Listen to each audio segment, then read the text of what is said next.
Alright, my dude, so this video is for those of you who think that you need to stop skateboarding because you either don't feel that like passion, or you're just busy and are not able to invest the same amount of time that you once did on the skateboard. You know, the truth is we get curious, we go into different passions, we go into work, we have to feed ourselves and maybe even some family if that's how your life looks like, or you simply get injured. Injury is a part of skateboarding, happens to mostly everyone who joins it, so it's nothing new, but it's something we all deal with. And I want to talk about how you can stop feeling that friction and start feeling start thinking about a way you can fuse everything together where it works symbiotically instead of like having a parasitic relationship with skateboarding, right? So, and what I mean by that is work eating, if you feel like work is eating up time that you usually would spend with skateboarding, or if you feel like the injury is just eating up so much energy that you won't have any when it's time, when you're able to go back, or if you feel like other passions, other curiosities are also eating up the energy. If you feel that way, I want to kind of explore a mindset that's going to have you thinking about how to connect the dots, connect those things, instead of have you pulled away from skateboarding. And so real quickly, I'm going to start with, I know I started with the work, but we'll start with the passion first.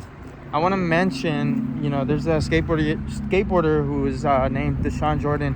He just came out with a part actually, and it's the music he used was actually his song with a very big artist that I forgot his name. But point is, he's a prime example of what it looks like to fuse things together instead of trying to focus on one thing, right?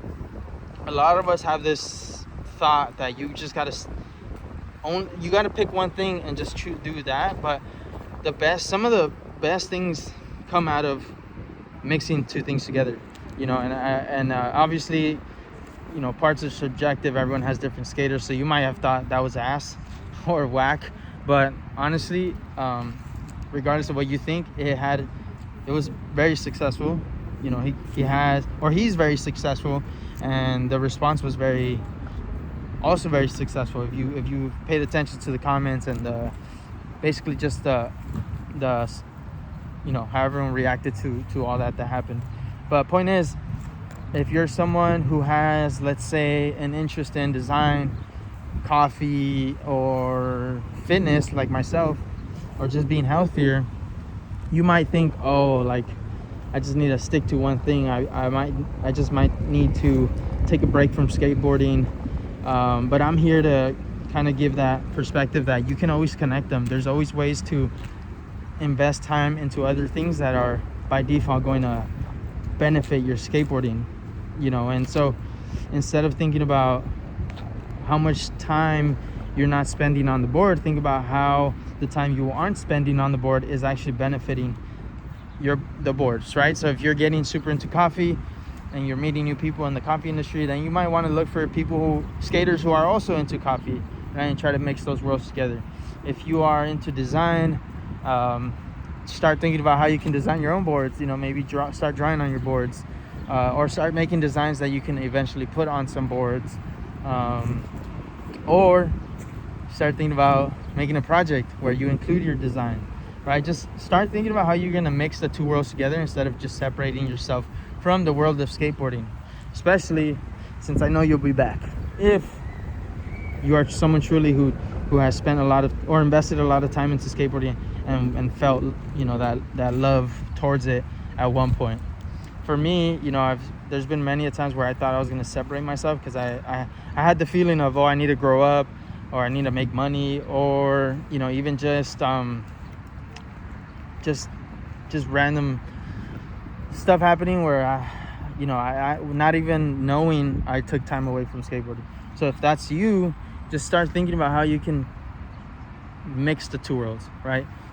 From your passion to skateboarding, or from a new passion to skateboarding, because skateboarding is a passion, I'm assuming, right? And even if it's not a passion, you know, it's just something you want to do because it helps you be outside, it helps you learn. Start thinking about how you can learn outside of skateboarding, where it's going to benefit the growth, progression, you know, that you're going to have in skateboarding. And so that's for passion. Now for work, if you're taking a lot of time out of skateboarding because of work, then you might want to think about, or stop thinking about the time you're taking out and start thinking about the time you do have, you know, whether that's, you know, an hour before or after, whether that's 30 minutes, even, you know, one day out of the week, that's still something. And if you're someone who used to spend a lot of time and only can have 30 minutes on the skateboard, give yourself that 30 minutes. You know, just because you're not able to put in the same amount of time doesn't mean that you should kind of get rid of it, or get rid of it all at once. You know, it's a big part of you. So just learn, find the benefit of learning how you can appreciate it with those 30 minutes. Example of myself, you know, I was working at a fulfillment center for, I'd say 4 days, 10 hours each day. And for the first 8 months, I was thinking, damn it, like, I'm spending so much time here. I'm so tired. I can't even skate after. Like, this thing sucks, blah, blah, blah. I was just looking at all the negative consequences of, you know, how that was affecting my skating, instead of thinking about, you know, the 3 days I had freely all to myself, and the food I was able to afford, the fresh boards I was able to afford from skateboarding, and the filming I was able to do outside of those 4 days. I wasn't thinking about none of that because I was so, you know, focused on the negative. And so you got to start thinking about the time you do have and what you do have in general, outside of, you know, that, outside of the big chunk that you're not able to focus on skateboarding. Focus on the half glass full instead of the half glass empty. So that's for work. Now, injury. If you're injured, something that everyone goes through, can't get away from it most times, especially if you've been skating for a while. Think about how you can speed up the recovery process, instead of focusing on how much that's taxing your ability to progress on the board. It's a natural process. Everyone's gonna go through it, especially if you're challenging yourself. You know, it might not be something crazy like the slam that Nigel took, or it might not be something something so simple either, like a hot pocket. But regardless, whether it's from those two, you still got to learn how to deal with it, right? So don't think about how you can ignore it or how you can numb yourself, you know, from that, you know, that time you're injured. You know, a lot of people start going into, you know, coping with drugs because they aren't able to skate, so they just want to feel good with drugs. And some people start to just take pain numbers or anesthetic remedies, you know, like Tiger Balm and Icy Hot and stuff like that on their hot pockets, and then they just slowly worsen their injury. So instead of doing that, you might want to think about, how am I going to improve, you know, build my tolerance, or, you know, get stronger so that I'm not so easily injured. How are you going to speed up the recovery? How are you going to eat better? How are you going to have more energy, you know, as you're going through your injury, so you could just walk and stay mobile? Things like that. You don't want to just stay sitting down. Like I said, that you can have like a serious injury where you can't even walk, but regardless, maybe if you're in a wheelchair, you can't walk, or you can't use your arms, something serious like that, you can always go outside, enjoy the sun, and get those benefits as well. Point is, you got to think about how you're going to speed up the recovery process, and how you can use that opportunity. You got to see it as an opportunity to learn how to be even stronger when you get back on the board, right? Or more prepared when you find yourself in a similar situation, right? So yeah, you got to always focus on the benefits. You got to focus on how you can mix the two worlds, and how, you know, how you're not going to go into that scarce mindset that that negative mindset and start thinking more abundantly, I guess. That's a favorite word. That's one of my new favorite words. Thinking abundant. Skateboarding's abundant. You know, how we approach it is abundant. And there's no, honestly, actually there's a lot of room for that negative mindset, but it's not going to serve you well.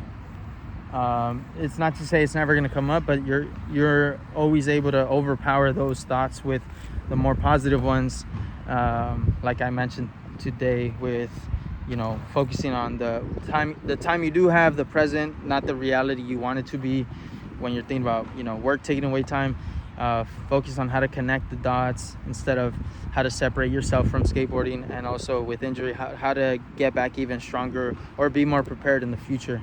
But yeah, having said that, hopefully this finds you well. And if it doesn't, you're in an injury or you're in a space where you feel you're just thinking a lot, thinking in a negative spiral, hopefully this video kind of at least starts to shift you in the other direction, turn you in the other direction. But regardless, I'm posting videos very regularly, and if you want me to elaborate on this concept or this topic, or any of the videos that I've posted recently, just leave a comment. Otherwise, you can find me on Profe.Carlos. I do lessons all around LA, but I've even got to San Diego and a little bit like Central California, so I'm here for that too. Regardless, hope you have a great day, and I'll see you in the next video.